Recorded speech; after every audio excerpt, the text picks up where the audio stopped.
How we doing? How we doing? Today is Wednesday, the 31st of July, 2024. Just doing a real estate tap-in with you for today.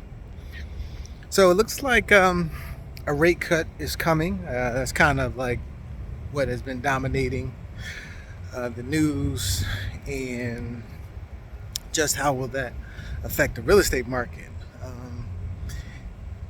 Because if you do drop the rates, and let's say the demand picks up, you should expect housing prices to increase. I would imagine the only thing that would prevent that from happening would be an excess amount of supply coming on the market.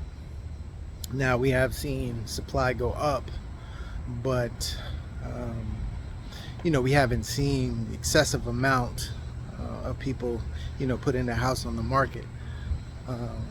So if you are thinking about selling, I guess once the rate cut officially goes in, it may be a time to do that. But we are getting into kind of the fall winter season.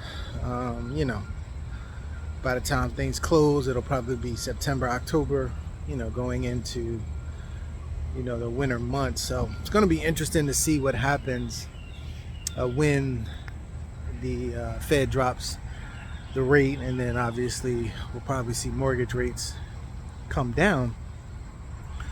What effect is that going to have on the market? Because technically they're trying to curb inflation and bring inflation down some more. But usually when you cut rates, that will encourage more activity in markets, and usually that means a rise in inflation, because more people will be buying. And then obviously if demand is low, or what we would consider to be lower than normal, which the housing supply is at this particular time, still probably about 60 or 70% of what a normal market would look like in terms of supply. We can only anticipate that or come to the conclusion that housing prices are going to go up. But it's going to be interesting to see if it's just affecting or going up in the higher price bracket, homes over, let's say, $500,000, $750,000, $1 million, in that type of range. What is going to happen with the homes that are in a $300,000, $400,000 range?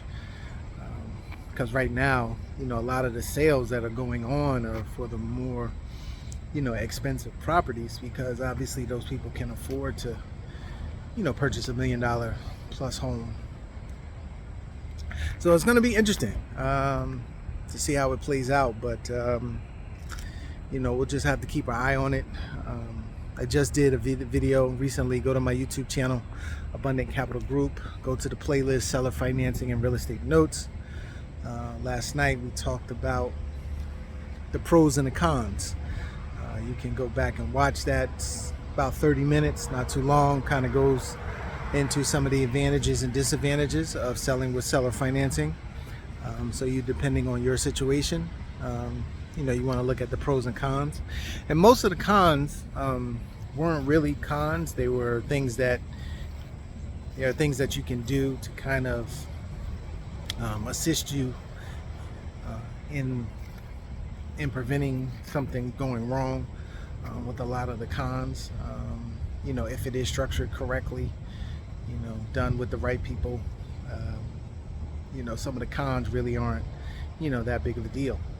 A lot of benefits, just depending on your situation and what you're trying to accomplish. So please check it out, subscribe to the channel, give it a like, and make a comment. If you have a question, maybe something that wasn't clear, we'll get it answered. But you can go there. I'll attach it to this video as well, for those that want to watch it. We're going to cover seller financing when it comes to sellers and the benefits of it. We're going to go through an article that kind of talks about, has some numbers in there when it comes to seller financing and what the benefits are on the gain that you get. And this is for people, this is outside of your primary residence, because you don't pay capital gains tax on your primary residence. This is for people who may have a rental portfolio and thinking about selling, but it could be for a primary residence. It's just the tax benefit doesn't apply to your primary residence when it comes to capital gain. But you can see how it works when it comes to the gain on the property and how you would collect it over time. So we'll go through an article over that that discusses that a little bit more in detail on Thursday. So if you want to join me Thursday for that, 8 p.m. Eastern, I'll attach the link that you can click on as well to this video if you want to join us on Thursday. If not, you can always go to the YouTube channel. It will be posted there. All right, everyone, have a great day, and we'll talk to you soon.